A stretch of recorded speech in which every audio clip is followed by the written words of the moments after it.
وہ بہت سارے مورخین کے مطابق وہ امن کے رہے ہیں، جس میں ایک اندازے کے مطابق 150 ملین سے لے کے 1 ارب تک انسان جا بحق ہوئے، مثلا 15 کروڑ سے لے کے 1 ارب تک۔ صرف 19ویں صدی میں 108 ملین لوگ، اس کا مطلب ہے تقریباً 10 کروڑ 80 لاکھ لوگ جو ہے وہ اس میں ہلاک ہوئے ہیں مختلف جنگوں میں۔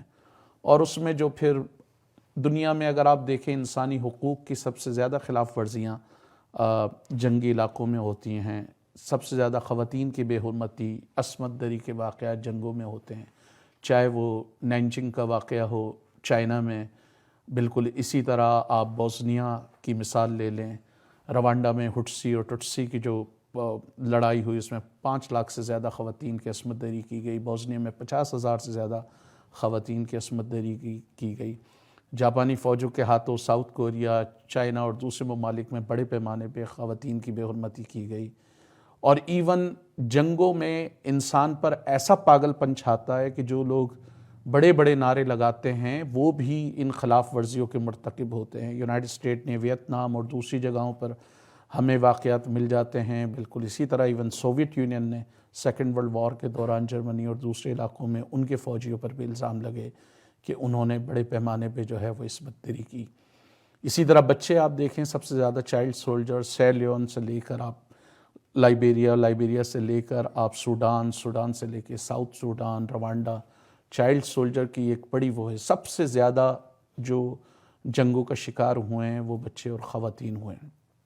تو اس کے علاوہ جو اگر گزشتہ 40-50 سال یا 70-80 سال کے آپ لگائیں، سیکنڈ ورلڈ وار میں کوئی 70 ملین کے قریب لوگ ہلاک ہوئے، فرسٹ ورلڈ وار میں 1 کروڑ سے زیادہ کا فگر ہے۔ اسی طرح برطانیہ اور فرانس کے درمیان 100 ایئرز وار چلتی رہی۔ یورپ میں جو مذہبی جنگیں ہوئیں اس میں 30 ملین کے قریب لوگ جو ہے وہ ہلاک ہوئے۔ تو سوال یہ پیدا ہوتا ہے کہ وہ کیا محرکات ہیں کہ انسان نے اتنی ساری تباہی کے باوجود، جنگ ایک مستقل فینومینن انسانی تاریخ میں ایک مستقل مظہر کے طور پر آ رہا ہے۔ آج بھی دنیا میں کئی جگہ جو ہے وہ کانفلکٹ چل رہے ہیں، کئی علاقوں میں اندرونی خانہ جنگی چل رہی ہے۔ جدید جو ہمارے پاس وار آن ٹیرر کے بعد جو ہمارے ساتھ سلسلہ شروع ہوا اس میں کئی جنگیں ہوئیں۔ عراق کی جنگ میں 2006 میں لانسیٹ میڈیکل جرنل کی رپورٹ تھی کہ خالی 2006 تک ہی عراق میں 6,66,000 لوگ مر گئے تھے، اور انہوں نے بالکل اسی طرح باڈی کاؤنٹ کیا تھا جس طرح انہوں نے جب کوسوو میں کانفلکٹ ہوا تھا تو لانسیٹ میڈیکل جرنل کے ریسرچرز نے جو ہے وہاں پہ بھی باڈی کاؤنٹ کیا تھا اور عراق میں بھی کیا تھا۔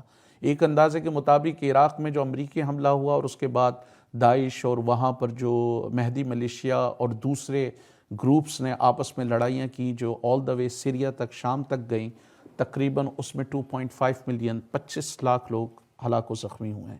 سیریا میں 5,55,000 سے زیادہ لوگ جو ہے وہ ہلاک ہوئے ہیں، 11 ملین کے قریب لوگ جو ہے وہ بے گھر ہوئے ہیں، ڈسپلیس ہوئے ہیں، اور اس کے علاوہ تقریباً $200 بلین سے زیادہ کا وہاں پر انفراسٹرکچر تباہ ہوا ہے۔ تو جنگ میں بڑے پیمانے پہ تباہ کاریاں ہیں، اور یہ انسانی ضروریات کا سب سے زیادہ، مثلا ہمارے وسائل کو بھی سب سے زیادہ ڈرین کر رہا ہے۔ مثال کے طور پہ 1945 سے لے کے 2000 تک امریکہ نے $16 ٹریلین خرچ کیے، جس میں $5 ٹریلین نیوکلیر ویپنز پر تھا۔ اس میں اگر آپ براؤن یونیورسٹی کا جو انسٹیٹیوٹ ہے، واٹسن انسٹیٹیوٹ، اس کی رپورٹ کے مطابق وار اور ٹیرر پر آپ 8 ٹریلین مزید خرچ کر چکے ہیں۔ تو $24 ٹریلین آپ نے صرف 1945 سے اب تک کیا ہے، اور ابھی بھی اس میں کوئی ٹھہراؤ نہیں ہے، کوئی رکنے کا کوئی چانس نہیں ہے۔ ابھی بھی جو مثلا 2019 میں بھی جو عالمی بجٹ رہا ہے ڈیفنس کا اور مختلف جو آپ کی ڈیفنس ریلیٹڈ چیزیں، وہ 2 ٹریلین کے قریب رہا ہے، اور یہ مسلسل بڑھ رہا ہے۔ مثلا سرد جنگ کے بعد یہ حیرت کی بات ہے کہ سرد جنگ کی پیک پر جو 1980 کی دہائی میں جب کولڈ وار یا سرد جنگ اپنی پیک پہ تھی تو گلوبل ملٹری بجٹ تقریباً $1,000 بلین تھا، اب وہ جو ہے وہ $2,000 بلین سے اوپر کراس کر گیا ہے۔ انٹرسٹنگ بات یہ ہے کہ Stockholm institute for peace and research SIPRI جو اس کو کمپائل کرتا ہے، اس میں زیادہ تر اعداد و شمار حکومتوں کے اپنے ہیں، اس میں بہت زیادہ انڈیپینڈنٹ معاملات نہیں ہیں، کیونکہ جہاں پر آپ دفاع سے ریلیٹڈ کوئی بھی چیز کیلکولیٹ کرنا شروع کرتے ہیں تو وہاں پہ جگہ جگہ سیکریسی آ جاتی ہے. دنیا میں سب سے زیادہ سیکریسی جو ہے وہ دفاع کے معاملات میں ہوتی ہے کہ جی آپ اس چیز کو ٹچ نہیں کر سکتے، اس چیز کو ٹچ نہیں کر سکتے. اسی طرح جنگوں نے جس طرح ماحولیات کا جنازہ نکالا ہے، بہت کم بات ہوتی ہے. آپ خود گوگل کر کے دیکھیں اور دیکھیں اس پہ کتنے ریسرچ آرٹیکل ہیں. میں نے دی نیوز میں 4 آرٹیکلز کی سیریز لکھی، اگر یہ دکھا سکیں، دا ہارر آف وار کے نام سے انگلش میں، اور اس میں نے کافی ڈیٹیل میں اس کے جو انوائرمنٹ پہ امپیکٹ ہوتے ہیں، ہیومن کاسٹ جو ہوتی ہے، ہاں اگر اس کو دکھا سکیں تو اس میں نے 4 سیریز میں وہ کیا. اور اردو کے لیے میں نے ڈوائچے ویلے، جسے وائس آف جرمنی بھی کہا جاتا ہے، اس میں نے 8 سیریز کا جو ہے وہ 8 سیریز کا پورا جنگ اور اس کی ہولناکیوں کے حوالے سے کیا. لیکن جب میں یہ اس پہ ریسرچ کر رہا تھا، اور آپ بھی اگر اس کو گوگل دیکھیں آپ کو بہت کم مٹیریل ملے گا. آپ کو ایون ہیروشیما اور ناگاساکی کی تصویریں بہت کم ملیں گی، حالانکہ وہ اتنا بڑا واقعہ ہے کہ جس میں 1 لاکھ سے زیادہ انسان ود ان نو ٹائم پیرشڈ ہو گئے. تو یہ ہارر آف وار کا دی نیوز میں تھا. یہ پورا آپ کو 4 آرٹیکل کی سیریز مل سکتی ہے. یہ 2022 میں نے لکھی تھی. اور اس کے علاوہ میں نے اردو میں تقریباً اس میں ایک آدھ کوئی ٹائپو ہیں، جیسے فائنینشیل لاسز یہ 150 بلین، یہ اردو میں نے لکھا تھا ڈوائچے ویلے. اس پہ وہ پاسبلی شاید کہ ویڈیو ڈاکیومنٹری بھی ہم بنائیں. تو یہ میں نے اردو میں سارا، یہ یوکرین کی وار سے میں نے شروع کیا، اور پھر یہ کرس ہیجز کی کتاب کے سارے اعداد و شمار اور مختلف، اس میں یہ 8 سیریز کا آرٹیکل ہے، اور اس میں جو ہے وہ سارا معاملہ. تو یہ بھی اویلیبل ہے اگر آپ اس کو if you want to read it in Urdu, اور انگلش میں وہ ہے. لیکن آپ جب اس کو کریں گے تو اس میں آپ کو مٹیریل بڑی دشواری ہوگی. اس میں بہت ساری یونیورسٹیز، آپ کو کہیں فنڈنگ نہیں ملے گی ریسرچ آپ کریں گے، اور آپ مٹیریل دیکھیں گے بہت کم لوگ اس میں انٹرسٹڈ ہوں گے، کیونکہ اس میں بڑے بڑے لوگوں کے.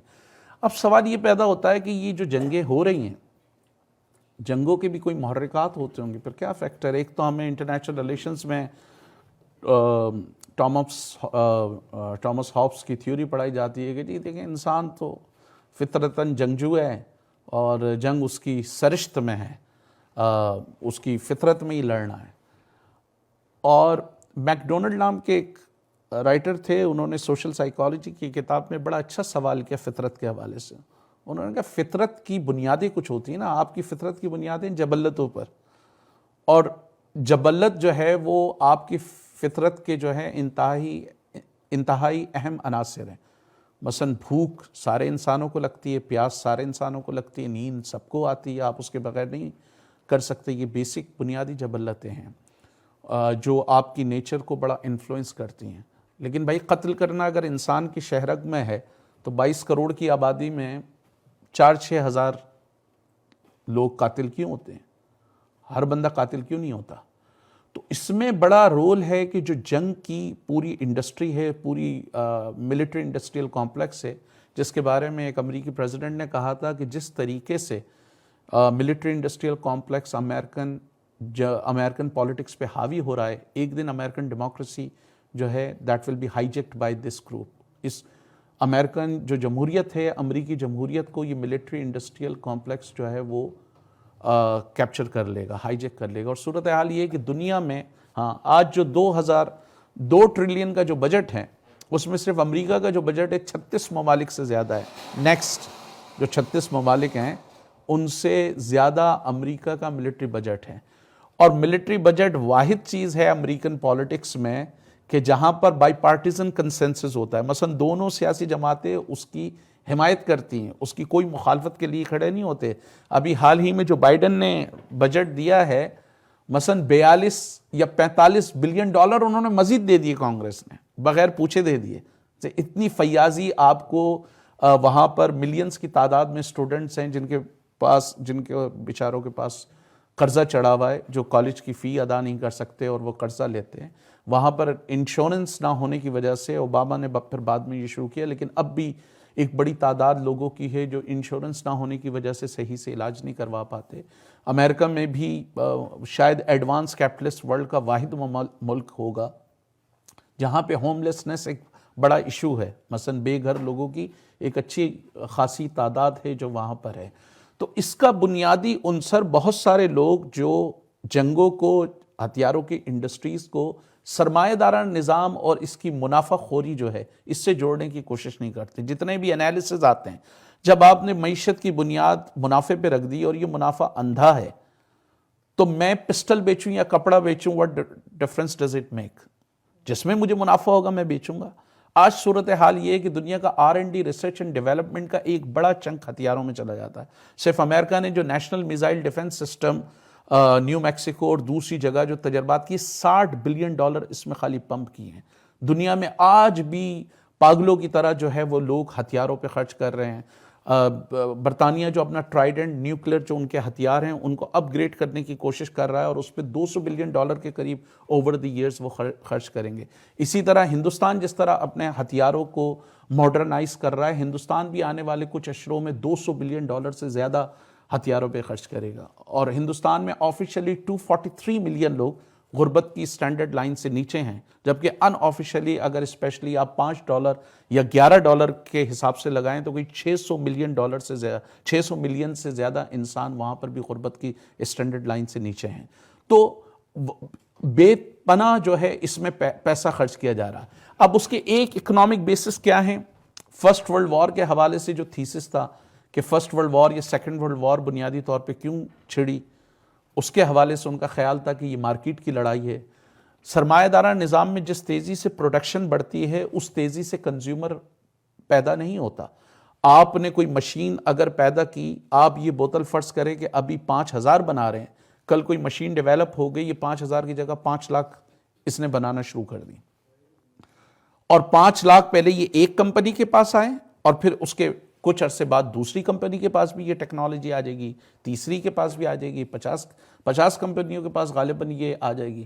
اب اگر مارکیٹ کی کھپت ٹوٹل لیٹ سے 1 ملین ہے، اب بنا رہے جو ہیں وہ 50 ملین ہیں، تو اس کے لیے کیا کریں گے؟ آپ مارکیٹ کیپچر کریں گے. اور اگر پورے سسٹمیٹک آرڈر میں، یہ کرونولوجیکل آرڈر میں آپ چیزوں کو دیکھیں اور آپ یہ کہیں کہ یہ فرسٹ ورلڈ وار یا سیکنڈ ورلڈ وار، ایون اس سے پہلے جتنی نیپولین کی جنگیں تھیں ان کا مارکیٹ ٹارگیٹ نہیں تھا، تو وہ آپ کو صاف نظر آئے گا کہ اگر نیپولین جو ہے وہ ایجپٹ پہ قبضہ کرنا چاہ رہا ہے اس لیے کہ وہ کسی طرح برطانیہ کا راستہ کاٹ دے ہندوستان سے، اور ہندوستان سے راستہ کیوں کاٹ دے؟ کیونکہ ہندوستان برطانیہ کے لیے سونے کی چڑیا تھی. اور جس طرح جب as Shashi Tharoor has written some where when the British arrived, India would contribute around 24 to 30% to global GDP. جب یہ برطانوی آئے تو 24 سے 30% India global G D P کو کنٹریبیوٹ کرتا تھا، اور 1947 میں جب یہ گئے تو وہ 4 سے 5% رہ گئے. اور اس نے جب یہ کہا کہ نیو یارک اسٹیٹ کا کوئی آفیشل آیا اور اس نے آ کر دیکھا کہ ہندوستان کے تعلیمی نظام کا سروے کیا جائے، تو اس کو یہ جان کر انتہائی حیرت ہوئی کہ پورے ہندوستان کا جو تعلیمی بجٹ تھا وہ نیو یارک اسٹیٹ سے بھی کم تھا. جو ہمارے ہاں یہ بڑا تصور ہوتا ہے نا، کل نیل فرگوسن کا کوئی لیکچر تھا، اس پہ آن لائن ہماری کسی سے بحث ہو رہی تھی، تو اس نے کہا دیکھیں آپ یہ غور کریں کہ جب گورے وہاں پر آئے تو اس وقت کیا حالت تھی اور اس وقت کیا حالت ہے. مطلب بھائی گوروں کے آنے کے بعد مغل دور میں آئی واز ٹولڈ کہ مغل دور میں جب قحط آتا تھا تو وہ لگان نہیں لیتے تھے، لگان معاف کر دیا کرتے تھے. برطانوی دور میں یہ ہوا ہے جب قحط بھی آیا اس وقت بھی انہوں نے لگان لیے. 35 ملین لوگ، 35 ملین 3 کروڑ 50 لاکھ لوگ دے پیرشڈ ان بہار، بنگال، اڑیسہ فیمنس. اور اس میں یہ ریسسٹ چرچل، ونسٹن چرچل کے ریسسٹ ریمارکس ایوریبڈی، جب اس نے کیبنٹ میں پوچھا کہ انہوں نے کہا بڑے لوگ مر رہے ہیں، somebody told him، کہتے اتنے سارے لوگ مر رہے ہیں، گاندھی کیوں نہیں مر رہا؟ نیکڈ فقیر، وہ اس کو ننگا فقیر کہتا ہے، وہ ننگا فقیر کیوں نہیں مرتا؟ اور وہ کہتا تھا کہ یہ ہندوستانی ریبٹ کی طرح بچے پیدا کرتے ہیں، تو سارٹ آف سیئنگ کہ وہ ڈیزرو کرتے ہیں کہ جی کیونکہ وہ تھا. تو بنیادی طور پر اگر نیپولین ان کو روکنا چاہ رہا تھا، بعد میں ہٹلر اگر کسی طرح برطانوی نو آبادیات کو ختم کرنا چاہ رہا تھا، ہندوستان اس میں پرائمری ٹارگیٹ تھا کہ کسی طرح رابطہ ختم ہو، وہ ساری اس کی لڑائی تھی. پہلے برطانیہ فرانس اس مارکیٹ کی جنگ میں، مارکیٹ کی ریس میں برطانیہ فرانس کودے. اس سے پہلے مثلا اگر 15 سینچری سے آپ لیں تو پرتگال اور اسپین ور دا فرسٹ، پھر نیدرلینڈ آ گیا، ہالینڈ آ گیا، اور اس کے بعد دوسرے کنٹریز بیلجیم، اٹلی وغیرہ، یہ سب برطانیہ، فرانس، اور اس کے بعد یہ سارے تقریباً یورپ کے ہی لوگ جو ہے وہاں پر پہنچے. تو پہلی آپ کی جو تھی وہ فرسٹ ورلڈ وار اور سیکنڈ ورلڈ وار مارکیٹ کی اور را مٹیریل کی لڑائی تھی، جس میں ایک بہت بڑا عنصر تھا. آپ وہ کتابی باتیں بھی کہہ سکتے ہیں، ہاں جی قوم پرستی کا جذبہ بھی تھا، اس کی وجہ سے یہ ہوا، ہاں جی شخصیات کا بھی تھا، اگر ہٹلر برسر اقتدار نہیں آتا، مسولینی برسر اقتدار نہیں آتا تو نہیں ہوتا. ہاں جی نیشنلزم دیکھیں بڑا اہم فیکٹر تھا، اور سربیا کے جو نیشنلسٹ تھے دے ور فیوریس، کیونکہ آسٹرو ہنگیرین امپائر نے جو ہے ان کے ساتھ ان کی نیشنل آئیڈینٹی کو ڈیمیج کیا تھا. یہ سارے آرگیومنٹ ہو سکتے ہیں، لیکن اگر آپ اس کے اکنامک آسپیکٹس دیکھیں تو فرسٹ اور سیکنڈ ورلڈ وار میں بڑا اہم رول جو تھا آپ کے اکنامک فیکٹرز کا تھا. مارکیٹ کی لڑائی تھی، جنگوں کی لڑائی تھی. اب ان کا نقطہ نظر یہ تھا سرمایہ دارانہ ممالک کا کہ جی جن کو یہ کہتے ہیں جمہوریتیں آپس میں نہیں لڑتی، جمہوری ممالک آپس میں نہیں لڑیں گے، سرمایہ دارانہ ممالک. اور ان کا یہ خیال تھا کہ جی کیونکہ ایون یہ کال کاٹسکی ایک بہت بڑا مارکسسٹ، جرمنی کا مارکسسٹ تھا، اس کا بھی یہ خیال تھا کہ کیونکہ سرمایہ دارانہ ممالک نے ہر جگہ اپنا سرمایہ لگا دیا ہے تو اب جنگ مشکل ہو جائے گی، کیونکہ اگر جنگ ہوگی تو لازمی بات ہے ان کا سرمایہ بھی متاثر ہوگا. لیکن جو لینن کا خیال تھا کہ نہیں جی کیونکہ یہ مارکیٹ کی لڑائی ہے، یہ را مٹیریل کی لڑائی ہے، یہ ہوگا. اور آپ دیکھیں جہاں جہاں قبضہ، اگر آپ غور سے ان کی کالونیز دیکھیں کہ ہندوستان سے وہ کاٹن اٹھا رہے ہیں تو ایجپٹ سے کاٹن اٹھا رہے ہیں، تو انڈونیشیا سے وہ تیل بھی اٹھا رہے ہیں اور دوسری چیزیں ربڑ کے لیے بھی اٹھا رہے ہیں، اور بیلجیم کانگو سے وہ سارے ربڑ لے رہا ہے وہ بیلجیم کانگو جو کنگ لیوپول ہے. تو جہاں جہاں آپ کالونیز دیکھیں اور ان کا آپ کنیکشن دیکھیں تو آپ کو ہر جگہ اکنامک کنیکشن نظر آ جائے گا. اب برطانیہ اور فرانس کیونکہ اس ریس میں پہلے کود گئے تھے، اب جب جرمنی انڈسٹریلائز ہوا اسپیشلی ارلی 90s میں، ارلی 20th سینچری میں جب جرمنی انڈسٹریلائز ہوا، مارکیٹ پہ پہلے سے ان کا قبضہ تھا. آپ جہاں چاہیں نیول بلاکیٹ کر کے، راستے روک کے، ویسے تو یہ so called free market economy ہے امریکہ، برطانیہ، فرانس اور یہ بات کے دوسرے ممالک بھی، but ironically they have been the most protectionist economies in the world including Japan that did not let any foreigner enter into its territory for more than 150 years. 150 سال تک جاپان نے اپنے سارے بارڈر کلوز رکھ کے اس نے کسی کو وہاں پر آنے نہیں دیا. سب سے زیادہ ان کی پروٹیکشنسٹ اکانومی رہی. تو ایک ان کا وہ معاملہ تھا کہ اگر آپ فرسٹ اور سیکنڈ ورلڈ وار کو اسپیشلی دیکھیں تو اس میں بڑی حد تک آپ کی جو لڑائی تھی وہ را مٹیریل کی تھی، بڑی حد تک آپ کی لڑائی جو تھی وہ مارکیٹ پہ تھی. مثلا ہندوستان سے وہ کاٹن لے کے جاتے تھے، وہاں پر مانچسٹر، بریڈفورڈ اور دوسرے علاقوں میں بناتے تھے اور یہیں پہ لا کر اس کو بیچ دیا کرتے تھے. ان کو گارنٹیڈ مارکیٹ مل گئی نا. اب سیکنڈ ورلڈ وار کے بعد اتفاق سے یہ بڑی بدقسمتی ہے کہ اب روزگار کا ایک بڑا حصہ جنگ پر اور ہتھیاروں پر اور جنگی مارکیٹنگ پر وہ ہے منحصر ہو گیا. مثلا ہاورڈ زن نے people's history of the United State میں لکھا کہ 30 کی دہائی میں، 1930 کی دہائی میں جب گریٹ ڈپریشن آیا 1930 کی دہائی میں، تو امریکن پریزیڈنٹ روزویلٹ نے نیو ڈیل کے نام سے ایک اکنامک پروجیکٹ شروع کیا. اور یہ کینیزین فلسفی، اور پاکستان میں شاید آپ کو اس کا تھوڑا سا آئیڈیا ہو، نواز شریف صاحب اور یہ نون لیگ کی کا رومانٹسزم ہے کینیزین فلسفی پر. تو سرمایہ دارہ نظام میں ایڈم اسمتھ اور ریکارڈو کا یہ نقطہ نظر تھا کہ جی اکنامک افیئرز میں ریاست کی بالکل مداخلت نہیں ہونا چاہیے، an economy should be left at the mercy of market. جو معیشت ہے وہ مارکیٹ کے رحم و کرم پر ہو، مارکیٹ ڈیسائیڈ کرے.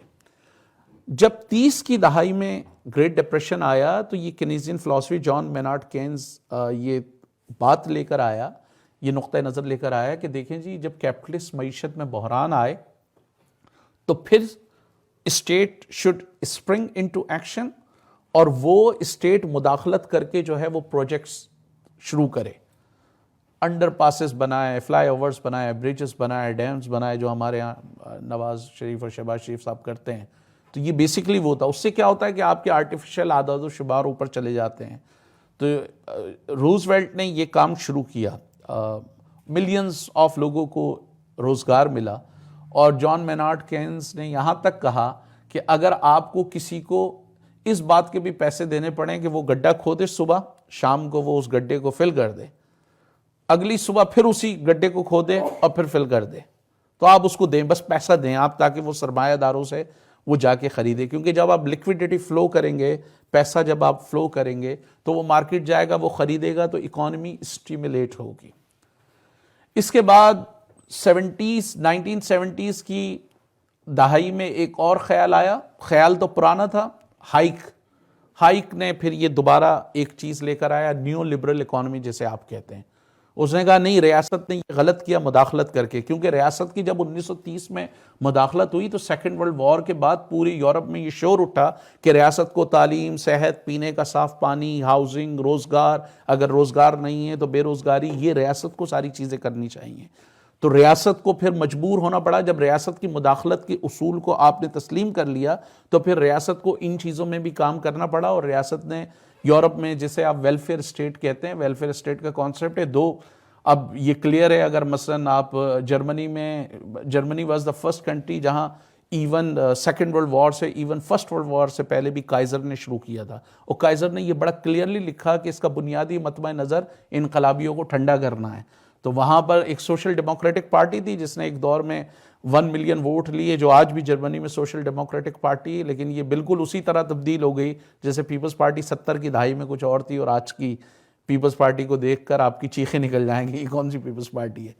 تو وہاں پر بھی جو سوشل ڈیموکریٹک پارٹی تھی وہ بڑی انقلابی تھی. 1919 میں جرمنی کے دروازے پہ انقلاب دستک دے رہا تھا، اور وہاں پہ بہت زیادہ ریزنمنٹ تھی، بہت زیادہ بے چینی تھی، بہت زیادہ وہاں انقلابی جذبہ تھا. لیکن اس سے بھی پہلے کائزر نے یہ جو بنیادی طور پہ شروع کیا تھا، کیونکہ اس کی جڑیں تو پہلے سے 15-20 سال، اس سے بھی 15-20 سال پہلے شروع ہو گئی تھی، تو اس نے یہ باقاعدہ اپنے مقاصد میں بتایا کہ جی اس کا بنیادی مقصد جو ہے وہ انقلابیوں کو ٹھنڈا کرنا ہے، تاکہ یہ انقلاب کی باتیں جو ہیں، کیونکہ انقلابی بھی لازمی بات ہے، ایک ویلفیئر اسٹیٹ کی بات کرتے تھے کہ جہاں پہ ریاست امور معیشت کو چلائے، اور امور معیشت کو چلا کے جو منافع آئے اس کو وہ پبلک ویلفیئر کے لیے ڈائیورٹ کرے، اس سے وہ اسکول، ہاسپٹل، کالجز، پینے کا صاف پانی، ہاؤسنگ وغیرہ کرے، روزگار دے، روزگار نہیں ہے تو ان امپلائمنٹ الاؤنس دے، وغیرہ وغیرہ. تو انہوں نے بنیادی طور پر وہ کیا. تو ریاست نے اس میں بھی مداخلت کی. امریکہ میں بھی یہ ہوا، امریکہ میں ریاست نے اس طرح مداخلت نہیں کی، انہیں انشورنس کے ذریعے، دوسرے معاملات کے ذریعے، جیسے امریکہ میں یہ جو میڈیسن کی فارما کمپنیز ہے، اٹس ویری اسٹرانگ.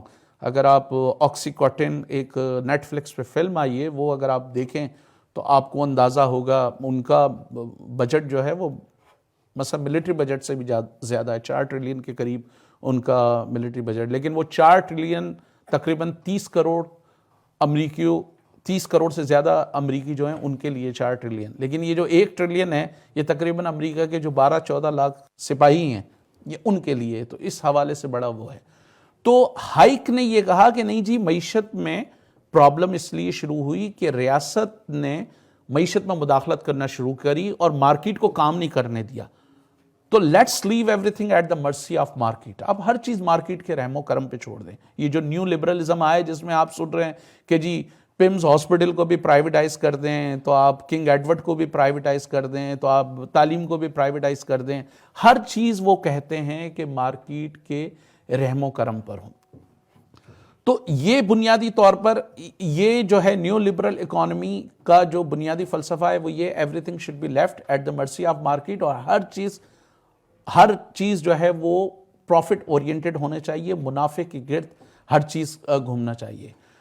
تو سیکنڈ ورلڈ وار کے بعد بدقسمتی یہ ہوئی کہ آپ کی معیشت کا ایک بڑا حصہ جو ہے وہ ہتھیاروں سے وابستہ ہو گیا، ڈیفنس انڈسٹری سے وابستہ ہو گیا، اور یہ پوری دنیا میں ہوا. مثلا سوویت یونین میں ایک ٹائم میں 5 ملین کے قریب ان کے سولجرز تھے، 56 لاکھ کے قریب 5.6 ملین سائنٹسٹ، انجینئرز، ٹیکنیشینز، ان کے جو بہترین دماغ تھے وہ ڈیفنس انڈسٹری سے وابستہ تھے.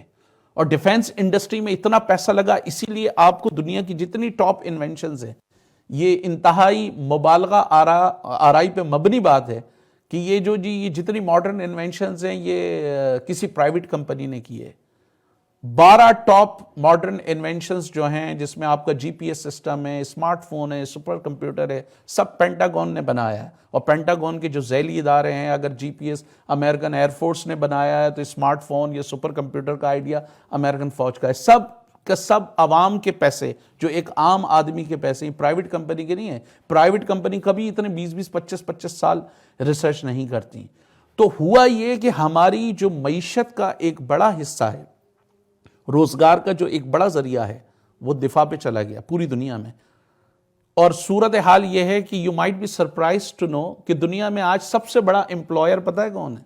دنیا بھر کی فوجیں, یہ پہلے نمبر پہ ہیں. اور اس کے بعد یہ پھر والمارٹ, کے ایف سی, میک ڈونلڈ, ان کا نمبر آتا ہے. اگر پوری دنیا کا آپ لگائیں تو دنیا میں آج بھی سب سے بڑے امپلائر دنیا کی آرم فورسز ہے. ایک چیز آپ اور غور کریں, بہت ریئر کیسز میں یہ ہوا ہے, دنیا میں جہاں جہاں ماڈرنائزیشن آتی ہے آپ نے دیکھا ہے کہ وہاں مین پاور کم ہو جاتا ہے نا, کہ بھئی اگر ایک کمپیوٹر آ گیا تو آپ نے 12 کلرک فارغ کر دیے کہ 12 کلرک کو آپ کیوں رکھیں گے. شاید پوری دنیا میں دفعہ واحد ہے جہاں پہ مین پاور اتنا ڈراسٹکلی کم نہیں ہوا ہے, وہ آج بھی ہے. تو امریکہ, برطانیہ, فرانس, اب کسی حد تک رشیا بھی, ان کا جو ہے معیشت کا ایک بڑا حصہ نمبر 1 دفاع پہ ہے. اور دفاع سے ریلیٹڈ جو انڈسٹریز ہیں وہ بڑا وہ کرتی ہیں. مثلا 3 لاکھ فوجی اگر فرض کریں عراق میں جائیں گے تو بھائی 3 لاکھ میک ڈونلڈ کے ڈبے بھی جائیں گے, 3 لاکھ پیپسی بھی جائیں گی. تو آپ اس کے ساتھ الائڈ وہ رکھیں کہ اس کا پھر جنرل الیکٹرک سے یہ جتنا تیل, مثلا آپ کا جو یہ ایک پرائیویٹ جیٹ ہے, یہ 1 گھنٹے میں اتنا پیٹرول لیتا ہے جتنی الیکٹرک کار پورے سال میں لے گی. یہ جو فائٹر جیٹ ہے, یہ میں پرائیویٹ جیٹ کی بات بتا رہا ہوں, فائٹر جیٹ تو ایسے ہوا کی طرح وہ بالکل پیٹرول کو پیتے ہیں جس طرح ہوا چل رہی ہوتی ہے. تو آپ کی ہو سکتا ہو 20-25 ہزار بسیں اتنا پیٹرول جو ہے وہ 1 سال میں نہ پئیں جتنا فائٹر جیٹ میں بھی 1 مہینے میں پی لے. تو دنیا میں ہتھیاروں کی اور یہ جو تیل کی انڈسٹریز ہیں یہ بڑی طاقتور ہیں, اور ان کا ہر جگہ آپ کو نیکسس نظر آئے گا. اسی لیے اٹس ناٹ آئرونیکل کہ, اور اٹس ناٹ میئرلی اے کوانسیڈنس کہ دنیا میں سب سے زیادہ آئل کی کنزمپشن پینٹاگون کرتا ہے. دنیا میں سب سے زیادہ آئل کی کنزمپشن ایز انسٹیٹیوشن دنیا بھر کی فوجیں کرتی ہیں.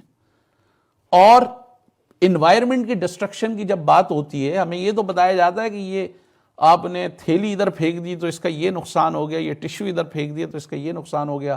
آپ کو کبھی یہ نہیں بتایا جاتا کہ جب یہ بڑی طاقتیں 3000 سے زیادہ نیوکلیر انہوں نے ڈیٹونیشن کیے ہوں گے, جو جوہری دھماکے کیے ہوں گے, اس سے یہ پہاڑ اور آپ کی ایکالوجی کو کتنا نقصان ہوا ہوگا اور کتنا ڈیمیج ہوا ہوگا.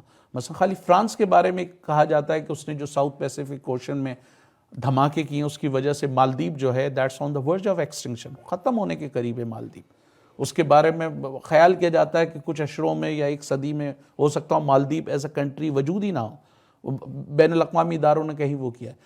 تو دنیا کی جو فوجیں ہیں 2 کروڑ, 2.5 کروڑ, 3 کروڑ کے قریب, وہ گلوبل وارمنگ کو 4% کنٹریبیوٹ کرتی ہیں. 7 ارب انسان اگر گوشت کھائیں, بیف, تو 7 ارب انسان 14% کنٹریبیوٹ کریں گے. اور یہ 2.5 کروڑ لوگ یہ 4% کنٹریبیوٹ کرتے ہیں. اس کا مطلب ہے کہ اگر فرض کریں کہ یہ دنیا بھر کی فوجیں 50 کروڑ ہوتی تو آپ اندازہ کر لیں کہ یہ پرسنٹیج کتنی اوپر جائے گی. تو یہ جس طرح ماحولیات کا جنازہ نکال رہی ہیں, جس طرح آپ کے ریسورسز کو ڈرین کر رہی ہیں, تو اب آپ کا بنیادی پرابلم کیا ہے کہ معیشت بہت ان سے کنیکٹ ہو گئی ہے. مثلا امریکہ کی تاریخ کی سب سے بڑی ایکسپورٹ ڈیل اوباما کے دور میں ہوئی $400 بلین ہتھیاروں میں. برطانیہ کی تاریخ کی 2 بڑی ایکسپورٹ ڈیل, الیماما مارگریٹ تھیچر کے دور میں, اور یورو جیٹ کی ڈیل ٹونی بلیئر کے دور میں ہوئی 2006 میں. الیماما مارگریٹ تھیچر کے دور میں 1970 کی دہائی اور 80 ارلی 80s میں, وہ دونوں ہتھیاروں کے شعبوں میں ہوئی. اسی لیے ہارورڈ زن نے یہ لکھا کہ جو روز ویلٹ نے 1930 کی دہائی میں نیو ڈیل شروع کی تھی, اس سے ملینز آف لوگوں کو جاب ملی. لیکن سیکنڈ ورلڈ وار کا امریکی معیشت پر ایسا چمتکار ہوا کہ it put every American into work. ہر امریکی کو نوکری ملی وہ جو سیکنڈ ورلڈ وار ہوئی اس کی وجہ سے.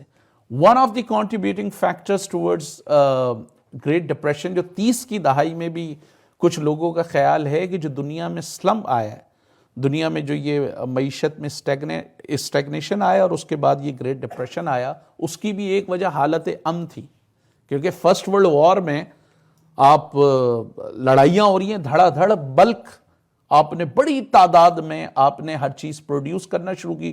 جیسی جنگ ختم ہوئی ہتھیاروں کی مانگ بھی نیچے گئی, اور جو ہے وہ آپ کے دوسری چیزوں کی جو ایسوسیٹڈ تھی وہ بھی ہوا. سیکنڈ ورلڈ وار کے بعد بھی یہ ہوا کہ سیکنڈ ورلڈ وار میں ایک تو یہ ہوا کہ سیکنڈ ورلڈ وار کے بعد کیونکہ یورپ بڑے پیمانے پہ تباہ تھا, امریکہ نے پوری یورپ کی انڈسٹری کو جو کول پر تھی, کول سے آئل پہ کنورٹ کیا اس کو, اور مارشل پلان کے تحت انہوں نے وہ کیا. لیکن وہ 10 15 20 سال وہ چیزیں چلیں. جب یورپ اپنے پیروں پہ کھڑا ہو گیا تو لازم بات ہے اب یورپ بھی پیدا کر رہا ہے, امریکہ بھی پیدا کر رہا ہے. 70 کی دہائی سے پھر آپ کو معیشت میں جو ہے وہ بحران شروع ہو گیا. دیٹ واز ایگراویٹڈ بائی جو آئل امبارگو تھی, آئل امبارگو جو تیل پر پابندی لگائی تھی عرب ممالک نے, اس سے وہ زیادہ ہوا. تو ایک بنیادی طور پہ معاملہ یہ ہو گیا کہ آپ کی اب روزگار کا ایک بڑا حصہ, مثلا دنیا کے سب سے بڑے امپلائر اس وقت دنیا کی آرم فورسز ہیں, اس کے لیے اب آپ جب تک یہ نہیں کریں گے کہ جو آپ کی ایگزسٹنگ انڈسٹریز ہیں ان کو آپ سویلین مقاصد کے لیے استعمال کرنے کی ٹیکنالوجی ڈیولپ نہیں کریں گے, اس وقت تک یہ معاملہ نہیں ہوگا. کیونکہ نیچرلی اگر ہتھیار بن رہے ہیں they have to be used some where.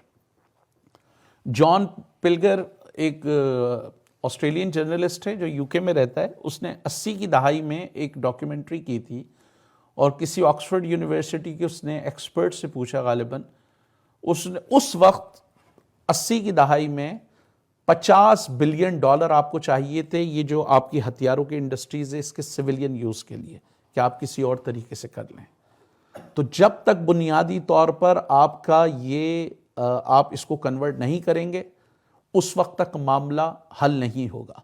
ایک اور بھیانک پہلو جو جنگ اور جنگی معیشت کا وہ یہ ہے کہ بھئی آپ جب کوئی پروڈکٹ بناتے ہیں تو اس کی کارکردگی کہیں دکھاتے ہیں نا, اس کی ایفیشنسی کہیں دکھاتے ہیں.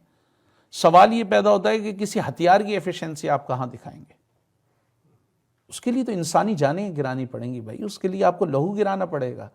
اور یہ many people might call it one of the conspiracy theories کہ 45 میں جو امریکہ نے دھماکے کیے, کیونکہ انہوں نے 1944 میں اور ایون 45 میں بھی ٹوکیو پر اتنی شدید بمبارڈمنٹ کی تھی, کچھ اندازوں کے مطابق 1 لاکھ سے زیادہ لوگ اس میں مر گئے تھے اور جاپان کی کمر ٹوٹ گئی تھی. اور there are documents کہ Japan was ready to surrender. All they were trying to do وہ یہ کہہ رہے تھے کہ بھئی جو ان کا ایمپرر ہے اس کو ہیمیلیٹ نہ کریں, جو امریکہ نے آؤٹ رائٹلی ریجیکٹ کر دیا. انہوں نے کہا جی ہم اس کی گارنٹی نہیں دے سکتے.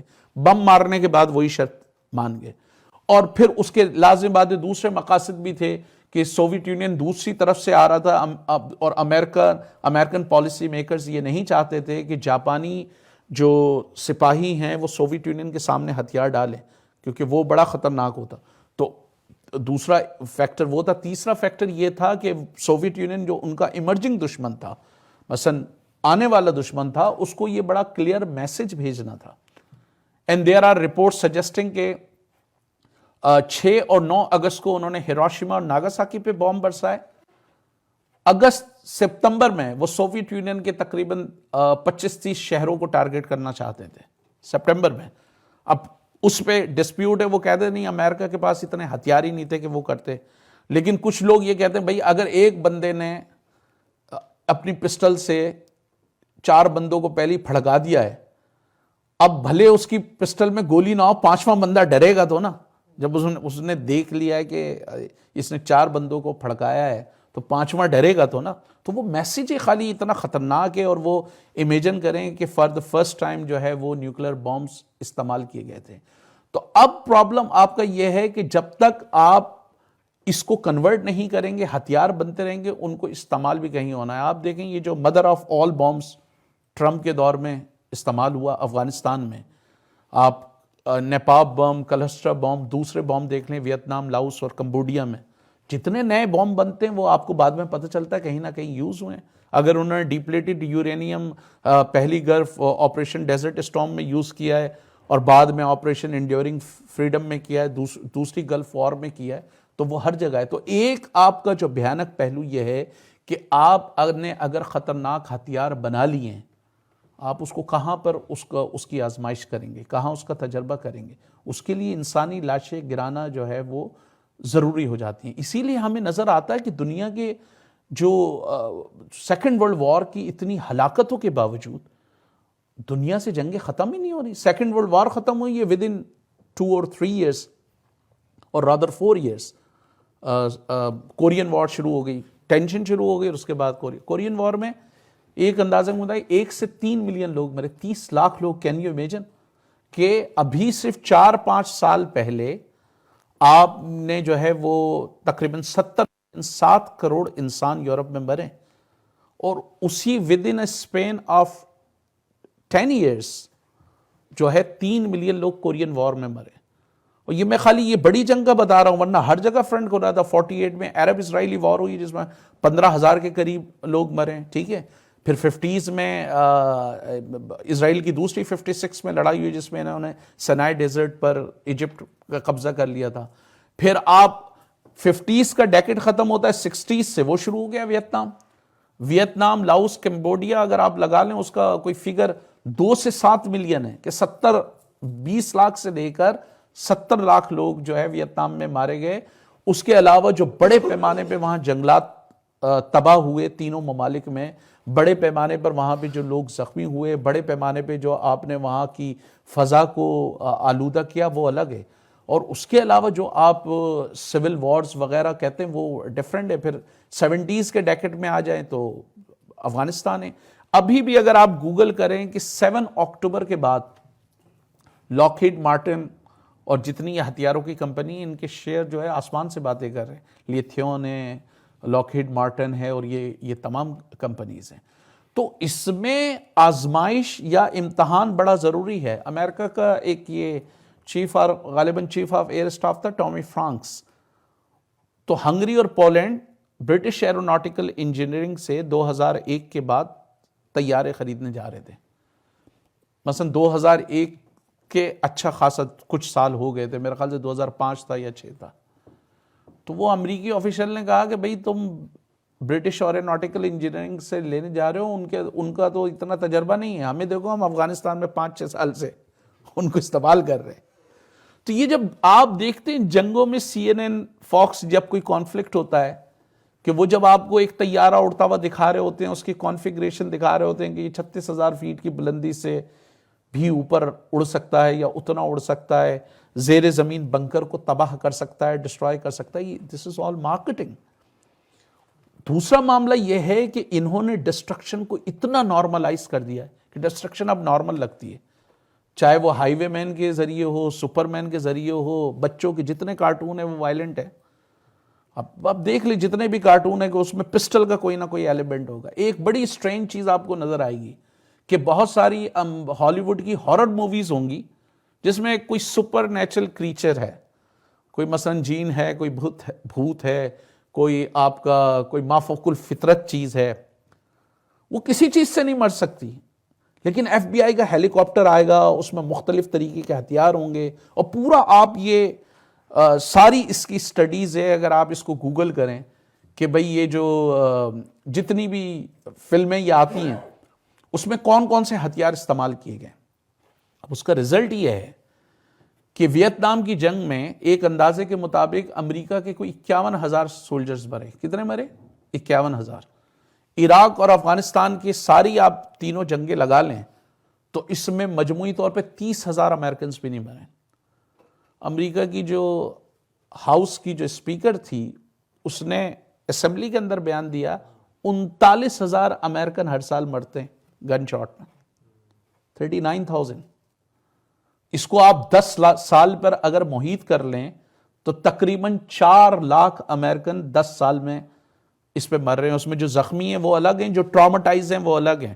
آپ دیکھیں نا کسی اسکول میں چلے گئے, آپ نے 5 لڑکوں کو مار دیا یا 5 اسٹوڈنٹ کو مار دیا, وہ جو بیچارے 50 دوسرے اسٹوڈنٹس ہیں ان کی جو پوری زندگی کے لیے جو سائیکولوجیکل ایفیکٹس ہیں اس کا تو آپ اندازہ ہی نہیں کر سکتے. تو اسی طرح اس میں جو آپ کا جو ہے, لیکن آپ دیکھیں کہ یونائٹڈ اسٹیٹ میں جو ان کی گن کی لابی ہے, اوباما سے پہلے بل کلنٹن ہالی ووڈ میں وہ ہاتھ جوڑتا رہا کہ بھئی آپ وائلنٹ فلمیں نہیں بنائیں, بچوں پہ امپیکٹ ہو رہا ہے. آپ کو کوئی نظر نہیں آئے گا, اتنے پاورفل ہیں وہ.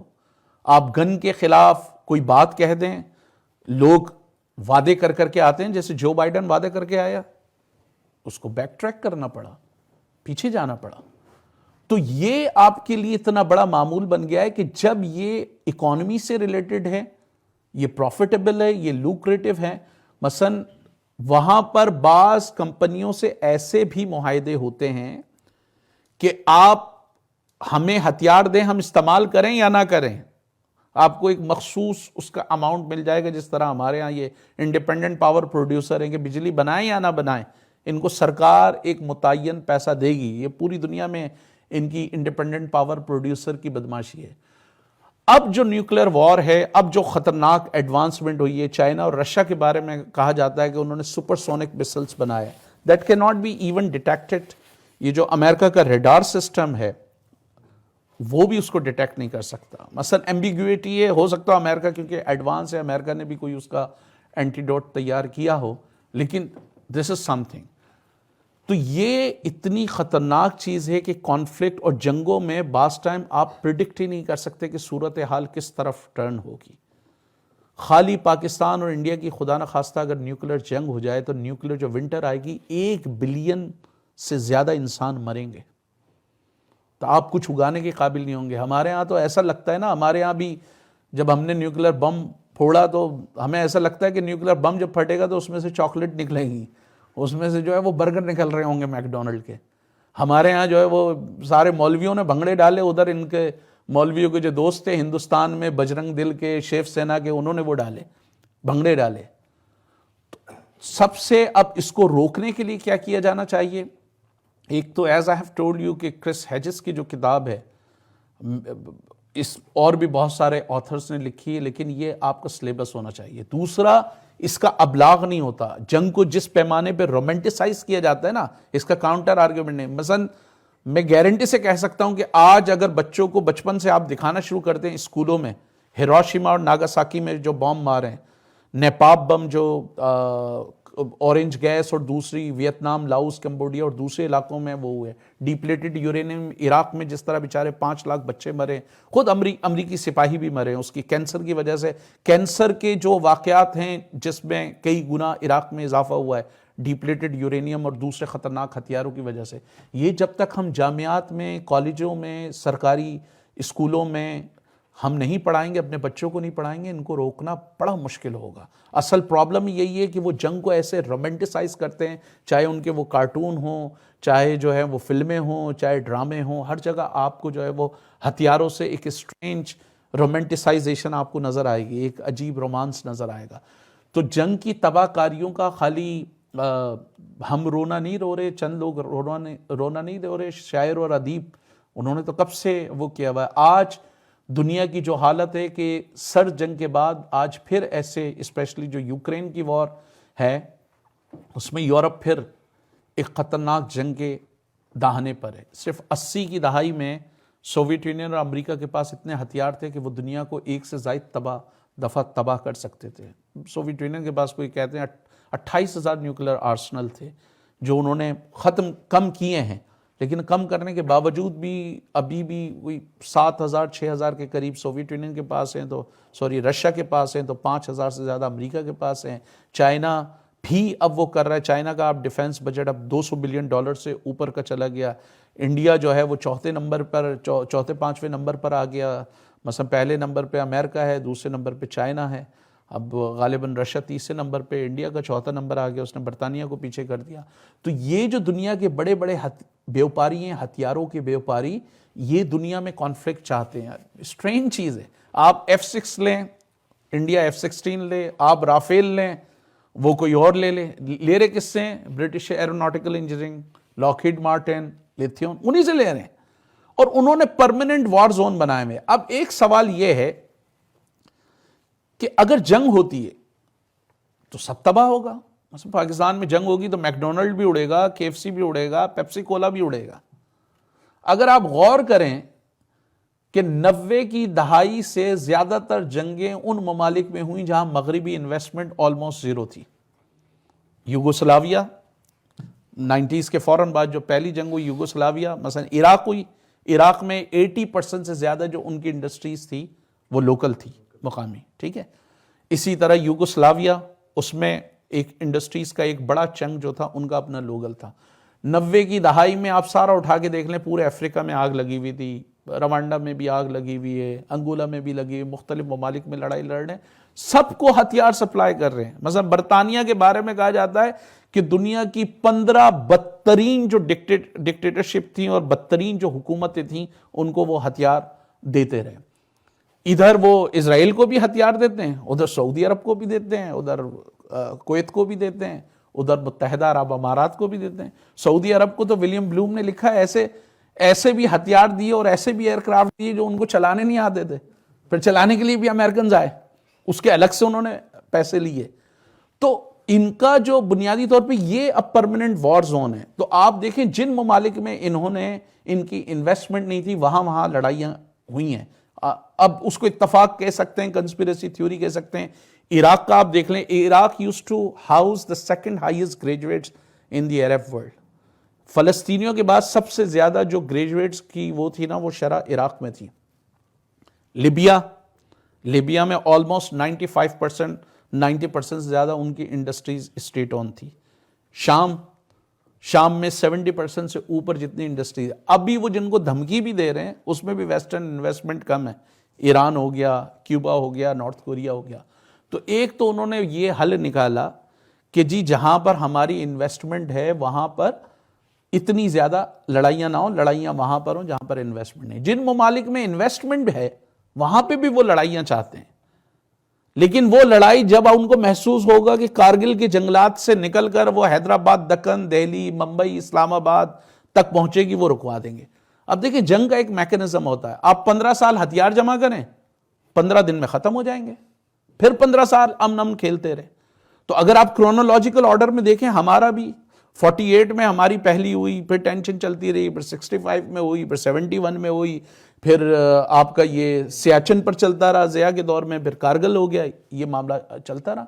آئرونک یہ ہے کہ ہم دونوں ہی ممالک جو ہے وہ ہتھیار کس سے لے رہے ہیں. وہ جو توقیر چغتائی نے کہا تھا, آئی ہوپ کہ توقیر چغتائی کی یہ نظم ہے, شاعر بڑے سینسٹیو ہوتے ہیں, کہ اس نے انڈیا اور پاکستان دونوں کی عوام پہ نوحہ کنی کرتے ہوئے کہا تھا کہ ہم اس دیش کے ننگے بھوکے اور اس دیش کے ننگے بھوکے, بم کھائیں گے, بم پہنیں گے اور بم اوڑھ کے سو جائیں گے. گلیوں سے جب ہم نکلیں گے پیچھے پیچھے بم نکلیں گے, مدرسوں میں قلم دوات تو کم نکلیں گے, بم نکلیں گے. ہم اس دیش کے ننگے بھوکے اور اس دیش کے ننگے بھوکے, بم کھائیں گے, بم اوڑھیں گے اور بم پہن کے سو جائیں گے. تو ہم دونوں ادھر دیکھیں آپ, عرب اسرائیل, نارتھ کوریا, ساؤتھ کوریا, ایک طرف ان کی آرمنگ, دوسری طرف ان کی آرمنگ. مثلا امریکہ اگر ارلی اس میں آپ لگائیں, مثلا میں ایک آپ کو پرانا فیگر بتا رہا ہوں 2001 کا, $36 بلین کی اگر ہتھیاروں کی سیل ہوئی ہے تو $18 بلین اس میں خالی امریکہ نے بیچے تھے ہتھیار. اسی طرح دنیا کے اگر 268 آپ بڑے کانفلکٹ اٹھا کے دیکھیں تو شاید ان 268 میں 230 کانفلکٹ میں امریکہ کی براہ راست ڈائریکٹ یا انڈائریکٹ انویسٹ وہ ہوگی. ہمارے ہاں دوسرے لوگوں کو یہ سمجھ میں نہیں آتا کہ بعض ٹائم آپ اپنے دشمن کو مشتعل کر کے بھی استعمال کرتے ہیں. مجھے بتا دیں کہ اگر 91 کے بعد مغرب کا کوئی دشمن نہیں ہوتا, اتنی بڑی یہ جو آپ نے ہتھیاروں کی انڈسٹری لگائی ہے اس کو آپ کیسے چلاتے؟ 91 کے بعد آپ نے جو ہے وہ اسلامسٹ پیدا کی, القاعدہ پیدا کی, اور وہ زبردست القاعدہ ٹرن آؤٹ ٹو بی الفائدہ. جگہ جگہ امریکہ کو فائدہ ہوا ہے بھائی, اس کو آپ جہاں کا اٹھا کے دیکھیں. تو یہ بڑا عجیب معاملہ ہے کہ یہ بعض ٹائم آپ سامنے والے کو اشتعال دلا کے اس کو سو کالڈ وہ کر کے, حالانکہ دس از ویری آئرونک کہ سر جنگ کے دوران پوری دنیا میں مولویوں کو امریکہ نے سپورٹ کیا. مصر میں اخوان المسلمین, اور ایون حماس جو اخوان المسلمین کا آف شوٹ ہو, انڈونیزیا میں ماسجومی, یہاں پاکستان میں جماعت اسلامی, یہاں پر افغانستان میں گلب الدین حکمت یار, عبد الرسول سیاف, یونس قانونی, غیر قانونی, سب کو سب کو انہوں نے سپورٹ کیا, سارے ٹاپ کلاس وہ جو ہیں, چاہے وہ ارسلان مشغدوف ہو چیچنیا میں, ہر جگہ آپ اٹھا کے دیکھ لیں. مثلا یہ بات تو ساجد کریم نے برٹش پارلیمنٹ میں کہی ہے کہ جب بوسنیا میں جنگ چل رہی تھی, یہ انٹیلیجنس ایجنسیاں برطانیہ کی آتی تھی اور ہمیں بتاتی تھیں, ہمیں اسلام کا وہ لیکچر دیتی تھیں. بالکل اسی طرح جب 1906 میں مسلم لیگ ڈھاکہ میں بنی تو برطانوی جو عہدیدار تھا وہ بتا رہا تھا کہ مسلمانوں کا کتنا گلوریس رول تھا ہندوستان میں, اور مسلمانوں کی شناخت جو ہے وہ الگ سے. بھائی اتنا اچھا اگر ہمارا خاندان تھا تو اب سے تم نے حکومت کیوں چھین لی؟ تو یہ پرماننٹ وار زون آپ کو نظر آ رہے ہوتے ہیں. اور مڈل ایسٹ میں جس طرح اسرائیل ہے, آپ سارا دیکھ لیں, وہ ایک سسٹمیٹک آرڈر میں دیکھیں تو 48, پھر 56, پھر 6 ڈے وار 61, پھر 73, پھر 80s میں انتفاضہ, اور وہ سارا چلتا رہا معاملہ. اس کے بعد سے پھر سیٹلمنٹ پہ وہ مستقل چل رہے ہیں. اور $200 بلین 1948 سے زیادہ $200 بلین امریکہ نے وہ دیے. اب ہمارے یہاں یہ غالب بڑا تصور ہوتا ہے بھائی یہ جو آپ کو بہت ساری امداد ملتی ہے نا, یہ ادھار پہ ہتھیار خریدنے پر ہوتی ہے. ہمارے بھی اگر یہ $100 بلین سے زیادہ کا یہ نکالیں گے نا تو اس میں بہت سارے وہ بھی آپ کو ملیں گے معاملات. تو اب جنگ اس وجہ سے رکنی چاہیے کہ نمبر 1 دنیا میں سب سے زیادہ آپ کا کلائمیٹ چینج ایک بہت بڑا ایشو ہے. ٹھیک ہے, گوشت کھانا, آپ میرے جیسا صحت مند آدمی کہے گا یار گوشت تو ہم نہیں چھوڑ سکتے, ٹھیک ہے, تو گوشت کی سکتی ہے, بیف کو کم کیا جا سکتا ہے, وچ کانٹریبیوٹس لائک 14% کچھ اندازوں کے مطابق گلوبل وارمنگ کو کرتا. بھائی لیکن یہ دنیا میں جو جنگیں ہیں خدا کے لیے, ابھی عمران خان کی گورنمنٹ نے اتنے درخت لگائے نہیں ہوں گے, خدا نہ خواستہ ایک جنگ کہیں پر ہو جائے 5 دن میں, مثلا لاؤس, کمبوڈیا اور ویتنام میں جو جنگل جلے ہیں, ملینز آف ہیکٹرز میں جنگلات تباہ ہوئے ہیں. اسی طرح یمن میں جو جنگ چل رہی ہے یا افغانستان میں جو جنگ چل رہی ہے, آپ اندازہ نہیں کر سکتے کہ اس میں کتنے جنگلات گئے ہوں گے. تو اس کو آپ روک کر کم از کم اس کو وہ کسی حد تک وہ کر سکتے ہیں. تو تعلیمی اداروں میں اگر یہ پڑھائی جائے, جنگ کے خلاف باتیں, جنگ کی ہولناکیاں, ایمانداری سے اگر اس کو پڑھائی جائے, نیچرلی جتنے کانفلکٹس ہیں وہ کانفلکٹس اگر آپ ریزالو کریں. دوسرا یہ کہ جب تک جنتا اس بات کی مانگ نہیں کرے گی, جب تک وہ اس بات کا مطالبہ نہیں کریں گے کہ ان کو زندگی کی بنیادی ضروریات میسر کی جائیں, جب تک یہ دباؤ نہیں ہوگا نا, کیونکہ دنیا جب حکومتوں کو عوام کی بنیادی ضروریات پوری کرنے کے لیے آپ ان کو پیسہ خرچ کرنا پڑے گا, تو ان کے پاس اتنا پیسہ نہیں بچے گا کہ یہ نان پروڈکٹیو اس پہ کریں. مثلا برطانیہ میں اب آپ یہ دیکھیں کہ کیونکہ یہ غیر پیداواری چیزوں پہ پیسہ لگا رہے ہیں, کئی ممالک میں سوشل ایشوز پیدا ہو رہے ہیں. مثلا برطانیہ میں کوئی یہ سوال نہیں کرتا کہ بھائی 70 کی دہائی سے لے کر ابھی تک آپ نے بڑے پیمانے پہ کاؤنسل ہاؤسز کیوں نہیں بنائے. کاؤنسل ہاؤسز وہاں پر ہوتے ہیں وہ جو سرکار کی طرف سے یا وہاں کی مقامی حکومتیں بناتی ہیں. اب اس کی وجہ سے سماجی طور پر کیا ہو رہا ہے, ان کاؤنسل ہاؤسز میں کوئی سوڈانی, کوئی افغانی, کوئی نیپالی, کوئی انڈین رکا ہوا ہے, تو وہ گورا مزدور کہتا ہے کہ یہ دیکھو یہ میرا حصہ کھا گیا, ہمیں رہنے کے لیے گھر نہیں ہے. اور یہ وہ اب گورا مزدور اور جو وہاں کا غیر مقامی ہے وہ مل کر یہ نہیں کہتا کہ بھائی یہ $200 بلین یہ تم ہتھیاروں پہ کیوں خرچ کر رہے ہو ٹرائیڈنٹ, اس میں تو شاید ممکنہ طور پہ 10 لاکھ گھر بن جائیں نئے. اب امریکہ میں بھی اگر کوئی اجرت ہے, کوئی گھر کا مسئلہ ہے, کوئی دوسرا مسئلہ ہے, تو وہاں امیگرینٹس, پورے یورپ میں آپ دیکھیں امیگرینٹس کا ایشو چل رہا ہے. کیوں؟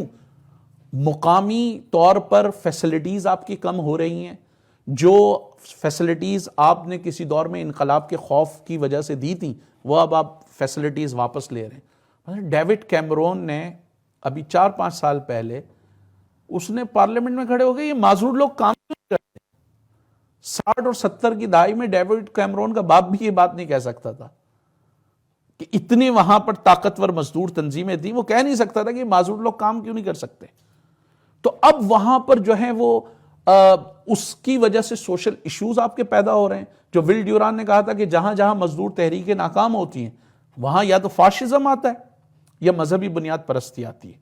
یورپ میں کیونکہ مذہب اتنا اب طاقتور نہیں ہے, وہاں فاشزم آ رہا ہے. پاکستان, ہندوستان, ان ممالک میں مذہب ابھی تک طاقتور ہے, تو یہاں پر شیف سینا کی شکل میں اور جماعت یہاں پر دوسری تنظیموں کی شکل میں بجرنگ دل ہو گئے, ہماری اپنی جو تنظیمیں ہو گئیں, یہ جو ہمارے جو ہولی واریئرز جو گھوم رہے ہوتے ہیں, تو ہمارا اپنا معاملہ ہے. تو اس کی وجہ سے سوشل ایشوز ان سماجوں میں ہو رہے ہیں اور اس کی وجہ سے لڑائیاں زیادہ پیمانے پہ. دوسرا یہ کہ اب خدا نخواستہ رشیا کی اور یورپ کی کوئی لڑائی ہوئی, that would be very catastrophic. مثلا اگر 80 کی دہائی میں صرف امریکہ اور برطانیہ کے, امریکہ اور سوویت یونین کے پاس اتنے ہتھیار تھے کہ پوری دنیا کو وہ ایک سے زائد دفعہ مرتبہ تباہ کر سکتے تھے, تو اب آپ اندازہ کریں کہ کتنے لوگ ہلاک ہوں گے. خدا نخواستہ پاکستان اور ہندوستان میں کوئی اگر لڑائی ہو گئی تو نیوکلیر ونٹر سے ایسٹیمیٹ ہے کہ 1 ارب کے قریب انسان وہ ہوں گے. تو جب تک آپ کاؤنٹر نیریٹو نہیں دیں گے, جب تک آپ مخالف بیانیاں جنگوں کے خلاف نہیں دیں گے, اور یہ بیکار کی بات ہے کہ انسان ہمیشہ سے لڑاکو رہا ہے, بھائی ایسا نہیں ہے معاملہ.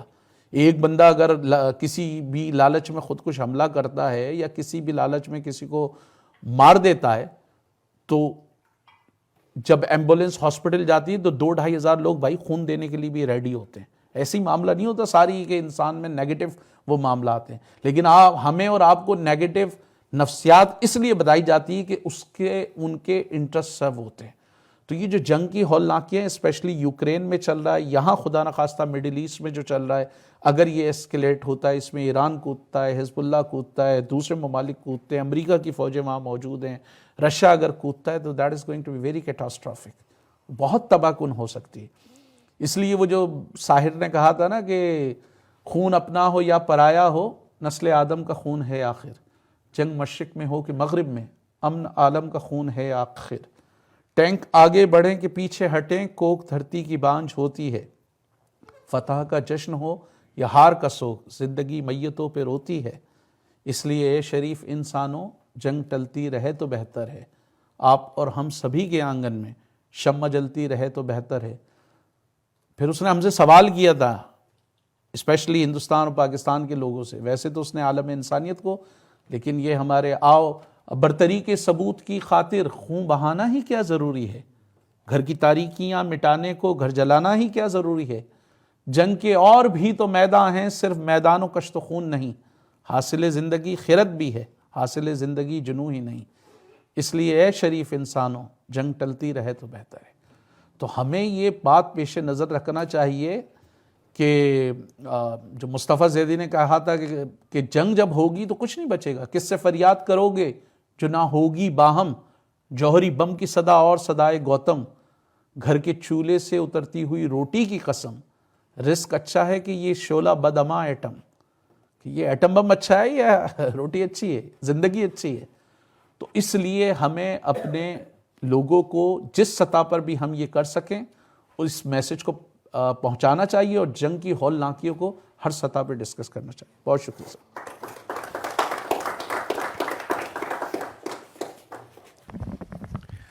بہت بہت شکریہ عبدالستار صاحب, بہت ہی انسپائرنگ آپ کی ٹاک تھی. تو میرا کویسچن یہ ہے کہ ویسے تو جنگیں ہوتی رہیں اور ہتھیار مطلب اسٹاک پائلنگ ہوتی رہی ہتھیاروں کی, لیکن آپ نے بھی مینشن کیا کہ کم کرنے کی بھی کوشش ہوئی, جس میں ایک یہ اسٹارٹ اسٹریٹجک آرمز ریڈکشن ٹاکس جو میرے خیال میں گورباچوف اور ریگن کے ٹائم میں یہ شروع ہوا. تو یہ کیونکہ اتنی انیوژل ایک چیز تھی, تو اس سے ہمیں کیا لیسن مل سکتا ہے کہ اس طرح کی چیز کس طرح شروع ہو سکتی ہے, کس طرح ہم اس ڈائریکشن میں جا سکتے ہیں جو اس ٹائم پہ جس طرح سے یہ شروع ہوا, کیا وہی چیز پھر سے ہو سکتی ہے؟ نہیں, میں یہ بات کرتا ہوں, ساری بات بیانیے کی ہے. مثلا امریکہ ویتنام کی جنگ جو ہے نا, جنگلوں میں نہیں ہارا ویتنام کے, امریکی کیمپسز میں ہارا ہے, یونیورسٹیز میں ہارا ہے. جب وہاں اسٹوڈنٹس نکلنا شروع ہوئے نا, پورے یورپ میں آپ سارٹ دیکھیں, برٹرنڈ رسل دیکھیں, یہ بڑے بڑے انٹلیکچوئلس نکلے ہیں. ہمارے یہاں کا انٹلیکچوئل یا انٹلیکچوئلز ان جنرل اب دنیا کے بہت سارے علاقوں میں ہائیلی ڈی پولیٹیسائز ہے. جی سیاست ہمارا کام نہیں ہے, اور وہ اس لیے ہے کہ جو ادب کی 2 تعریفیں ہیں, ادب کی ایک تعریف ہے آرٹ فار آرٹ سیک, جس میں آپ خوبصورت لفظ استعمال کریں کہ وہ جب چلے تو ستاروں کا ہم سفر بن کر نگاہوں سے بجلیاں ٹوٹ جائیں, پیکر گل میں جان پڑ جائے, وہ جب مسکرائے تو چمن کے پھول کے لوٹیں. ایک یہ لفاظی ہے نا خوبصورت آپ لفظ استعمال کریں.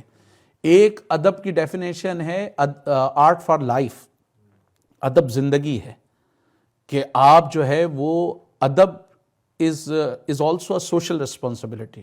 جو لٹریچر ہے نا یہ ایک سماجی ذمہ داری بھی ہے. تو اگر شاعری کی تعریف یہ ہے کہ جی آپ شاعری آپ کے جذبات اور احساسات کی ترجمانی ہے، تو آپ کے جذبات اور احساسات پر اسی وقت ٹھیس پہنچتی ہے جب آپ کو عشق میں ناکامی ہو جاتی ہے. بھائی وہ جذبات اس وقت بھی تو متاثر ہو سکتے ہیں جب آپ دیکھتے ہیں جون کی سخت گرمی میں بچے ننگے پیر چل رہے ہیں، دسمبر کی سخت سردی میں وہ ٹھٹر کے مر رہے ہیں. جیسے ہندوستان میں یہ یونین کاربائڈ کا واقعہ ہوا، 15,000 انسان ود ان نو ٹائم 15,000 انسان مر گئے. بھائی اس پہ کون لکھے؟ کوئی اس پر مافوق الفطرت تو لکھنے نہیں آئے گا. یہ ہماری اور آپ کی ذمہ داری ہے. تو جب تک یہ بحث نہیں ہوگی نا، آپ کو اسپیس نہیں دیا جاتا. مثلا کتنے لوگ ہیں جو آپ جیسے میں نے کہا کہ آپ اس پہ گوگل کریں، آپ کو دیکھیں کہ کتنے لوگوں نے ان پہ پی ایچ ڈی کیا ہوا ہے. ایک تو پرابلم یہ ہے کہ ہر جگہ سیکریسی ہے، جہاں آپ بولیں گے وہ آپ یہاں نہیں جا سکتے، وہاں نہیں جا سکتے. اور پھر ہتھیاروں کے معاملات میں، پھر ان کی ٹریڈ کے معاملات میں وہ نیشنل سیکرٹ بن جاتا ہے. تو میرے خیال سے جہاں فارمل سیکٹر کام نہیں کرتے وہاں آپ کو انفارملی جانا چاہیے. فرینچ ریولوشن اس لیے نہیں آیا کہ وہاں کلیسا جو ان کا فارمل ادارہ تھا وہاں پہ وہ انقلاب کی تعلیم دیتے تھے. نہیں، وہ انقلاب اس لیے آیا کہ لوگ سلون میں باتیں کرتے تھے، لوگ جو ہے وہ آپ کے تھڑوں پہ بات کرتے تھے، لوگ گلی محلوں میں بات کرتے تھے. کیونکہ آپ کو اداروں میں تو بادشاہ کے دربار میں تو آپ بادشاہ کو کرٹیسائز نہیں کر سکتے نا، وہاں تو اجازت نہیں تھی کھلی ڈیبیٹ کی. آپ کلیسا میں یا چرچ کے اندر تو بحث نہیں کر سکتے تھے. تو ہمارے ہاں بھی یہ ہوگا، ٹھیک ہے یہ اس کا رونا کہ بھئی تعلیمی اداروں میں نصاب، بھئی وہ تو رہے گا، وہ حاکم طبقات اپنی مرضی کا نصاب رکھیں گے. برطانیہ میں جو نصاب ہوگا آپ بھول جائیں گے، اس نصاب میں آپ کو یہ بتایا جائے گا کہ ہندوستان میں ہم نے 35 کروڑ لوگ مارے. ٹھیک ہے نا، آپ بھول جائیں گے، وہ یہ بتائیں گے ہم نے ہندوستان کو لوٹا، اور جو کولمبیا یونیورسٹی کی ریسرچ ہے 45 ٹریلین ڈالر ہم لوٹ کر وہاں سے آئے. وہ بھول جائیں گے، وہ نہیں بتائیں گے کہ جی یہ ہمارے کئی جواہرات ہیں وہ رنجیت سنگھ کے دربار کے ہیں یا پنجاب سے آئے ہیں یا کسی، وہ نہیں بتائیں گے. یا آپ کو انفارمل سیکٹر، انفارمل طریقے سے، وہ چاہے وہ کتابیں ہوں، وہ تحریریں ہوں، وہ اب ماڈرن ٹیکنالوجی میں یوٹیوب ہے، اب ہر طرح کے لوگ بات کر رہے ہیں، ہر طرح کی ریسرچ آ رہی ہے. تو میرے خیال سے انفارملی جانا پڑے گا. آف کورس اگر جو ریاستی سطح پر ہوتا ہے تو چیزیں زیادہ تیزی سے جاتی ہیں، لیکن غیر ریاستی سطح پر اگر ہم تعلیمی اداروں میں یہ پڑھانا شروع کر دیں، مثلا یہ تو اسٹوڈنٹ خود کمپیریزن کرے گا نا کہ بھائی میں یہ یہاں ٹیشو پھینک رہا ہوں اور ایک میں بم مارتا ہوں جس سے جو ہے وہ دریائے سندھ کا لیٹ سے 5,000 ایکڑ کا جو رقبہ ہے وہ آلودہ ہو جاتا ہے. یہ بچہ خود فگر آؤٹ کر سکتا ہے نا اگر وہ کہ بھئی زیادہ نقصان اس کا ہے یا اس کا ہے. اس کا بھی نقصان ہے لیکن زیادہ نقصان کس کا ہے، اور بڑے نقصان کو میں روک سکتا ہوں تو اس کو پہلے روکنے کی کوشش کروں تاکہ جو ہے وہ زیادہ نہ اسپریڈ کرے، زیادہ نہ پھیلے.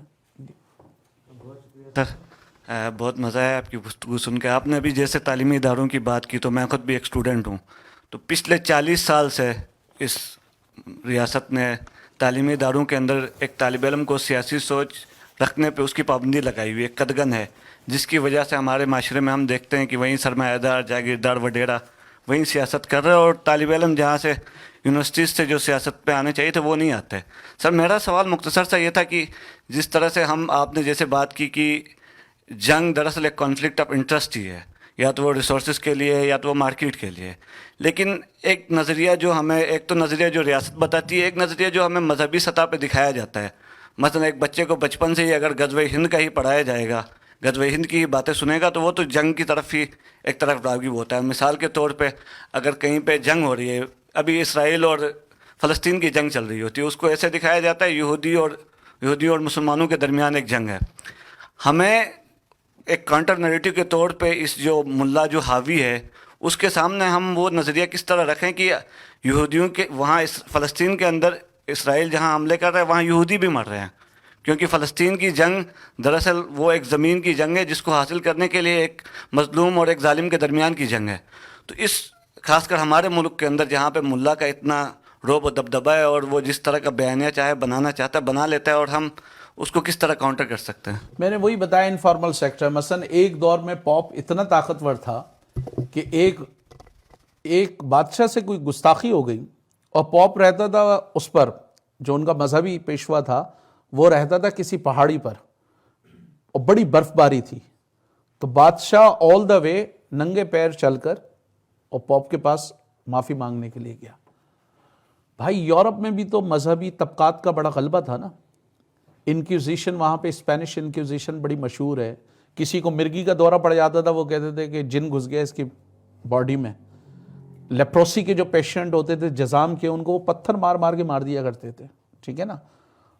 وہاں کیا ہوا؟ وہاں بھی وہ غلبہ ٹوٹا. آپ کو انفارملی ہی جانا پڑے گا. آپ یہ ایکسپیکٹ نہ کریں کہ اسٹیٹ یا ریاست اس کو کسی طرح کا کوئی کاؤنٹر نیریٹو دے گی یا کاؤنٹر بات کرے گی. آپ کو یہ خود ڈیولپ کرنا ہوگا. یہ ڈیولپ ہوگا گلی محلوں میں، تھڑوں میں، نجی محفلوں میں. اگر آپ اس کو نہیں کر سکتے تو یہ اسی طرح ڈیولپ ہوگا. جس طرح میں نے بتایا کہ فرانس میں کوئی آزادی تھوڑی تھی، لوگ اسی طرح سلون میں اور ادھر ادھر بیٹھ کے باتیں کیا کرتے تھے نا. چائے خانے پہ بیٹھ گئے، کہیں کافی شاپ پہ بیٹھ گئے، وہاں پہ گپ شپ کی. میسج دیکھیں تبدیلی کا کیا پروسیس ہوتا ہے. اگر 20 آپ دیکھیں کبھی پانی کو غور سے، پانی آپ 1 سینٹی گریڈ پہ گرم کریں، 2 پہ کریں، 3 پہ کریں، 4 پہ کریں، چیزوں میں پہلے کوانٹیٹیو چینج ہوتی ہے، عددی تبدیلی، پھر اس کی معیاری تبدیلی ہوتی ہے. اب پانی میں یہ جو ٹمپریچر بڑھ رہا ہے، دس از کوانٹیٹیو چینج. 100 پر جب وہ جائے گا تو پانی کا ذائقہ چینج ہو جائے گا. دس از کوالٹیٹیو چینج. سوسائٹی میں بھی اسی طرح چینج آتی ہے. اگر 5 بندے یہ بیٹھ کے سوچتے ہیں کہ یار ہر شخص کو پینے کا صاف پانی میسر ہو، روٹی کپڑا مکان میسر ہو، فری تعلیم ہو، کسی کو بھوک کی وجہ سے اپنا خون، اپنے گردے، اپنے بچے نہ بیچنے پڑ رہے ہوں، کوئی شخص فٹ پاتھ پہ نہ سو، وہ 5 لوگ اگر اپنے خیالات کا ابلاغ کرتے ہیں، 10 کو بتاتے ہیں، 10 200 کو بتاتے ہیں، 200 2000 کو بتاتے ہیں، یہ پروسیس آپ کو کرنا پڑے گا. اب یہ جتنی رفتار تیز ہوگی بتانے کی اتنی ہی وہ تبدیلی آئے گی. بھئی روسو نے جب یہ کہا تھا انسان آزاد پیدا ہوا ہے، بہت سارے لوگوں نے اس کا مذاق اڑایا ہوگا. آج وہ دنیا کے، میرے خیال سے اگر شاید دنیا کے 100-150 ممالک کے کانسٹیٹیوشن کو پڑھیں، یہ اس کا حصہ ہوگا. اقوام متحدہ کا جو یونیورسل ڈیکلیریشن ہے، universal declaration of human rights, اس میں آپ کو اس کا روسو کے خیالات کا ریفلیکشن نظر آئے گا. میرا یہ خیال ہے کہ اچھی بات خوشبو کی طرح ہوتی ہے اور وہ پھیلتی ہے. آپ جتنا کہیں گے، لاجیکلی بات کریں گے، کامن سینس کی بات کریں گے تو وہ جائے گی. ہمارے ہاں صرف یہ نہیں معاملہ، ہمارے ہاں یا پوری دنیا میں اگر یہ لوگ طاقتور ہیں، جو بھی دائیں بازو کی قوتیں، وہ اس وجہ سے کہ ان کے اداروں پہ قبضے ہیں. مثلا جس بی جے پی کو 70 کی دہائی میں 1 سیٹ نہیں ملی تھی، آج وہ ہندوستان کی سب سے بڑی جماعت ہے. بہت سارے اس کے عوامل ہوں گے. ایک میرے خیال سے فیکٹر یہ ہے کہ جس طرح یہاں پر بڑے پیمانے پہ مدارس کھولے گئے، اس طرح انہوں نے وہاں پر RSS، دنیا کی RSS کے بارے میں خیال کیا جاتا ہے کہ دنیا کی سب سے بڑی NGO ہے، کوئی 60 لاکھ اس کی ممبرشپ ہے، 6 ملین. RSS اور دوسری انتہا پسند ہندو تنظیموں نے بڑے پیمانے پہ آشرم کھولے. ان آشرم میں انہوں نے، لازم بات ہے غربت کی وجہ سے ان کو کھانا شانا بھی دیا اور نفرت کی تعلیم بھی دی. تو یہی ہوا. آپ جب تک، اب آپ کے پاس اتنا پیسہ نہیں ہے، آپ اس ادارے پہ نہیں کر سکتے، لیکن آپ کے اگر 4 دوست ہیں، آپ ان سے تو گپ لگا سکتے ہیں نا. ویسے بھی بیٹھ کے گپ لگاتے ہیں نا. آپ کسی کے 10 دوست ہیں، ان سے تو بات کر سکتے ہیں نا. تو یہ گریجول پروسیس ہوگا، اور یہ اٹ آل ڈیپینڈس کہ آپ کی کوانٹیٹیو چینج کتنی تیزی سے ہو رہی ہے. جتنی تیزی سے کوانٹیٹیو چینج ہوگی اتنی تیزی سے کوالٹیٹیو چینج ہوگی، معیاری تبدیلی ہوگی. تو یہ آپ کو I think you should not, مثلا مایوس ہونے کا بھی تو کوئی وہ نہیں ہے نا، کوئی اس کا فائدہ نہیں ہے. تو ون شوڈ بی آپٹیمسٹ. وہ کوشش کرے گا تو کچھ نہ کچھ انشاءاللہ ہوگا. سب سے پہلے تو میں بلیک ہول کو خراج تحسین پیش کرتا ہوں، جو مسلسل ایسے مختلف اہم مسائل پہ لوگوں کو شعور دینے کے لیے کام کرتا ہے. اس کے ساتھ ساتھ دوسرا میرا کوئی کوشچن نہیں ہے، چھوٹا سا میں جملہ ایڈ کرنا چاہتا ہوں. یہاں ہم غزہ اور اسرائیل کی بات کرتے ہیں، ساتھ ساتھ ہمارے یہاں آنگن میں جو بلوچستان کے اندر ہو رہا ہے، جو وہاں لوگوں کا اجتماعی قتل عام کیا جا رہا ہے، اس کو نہیں بھولنا چاہیے اور اس کو بھی پریزنٹ کیا جائے. اور اس طرح دیگر جو پریفریز کے جو مسائل ہیں، مثال کے طور پر گلگت بلتستان کے یا اس طرح کے آپ کے بلوچستان کے مسائل ہیں، ان کو بھی یہاں ایڈریس کیا جائے، کیونکہ پورا جناب والا نیشنل میڈیا نے ان کو بلیک آؤٹ کر گیا ہے. گلگت بلتستان کے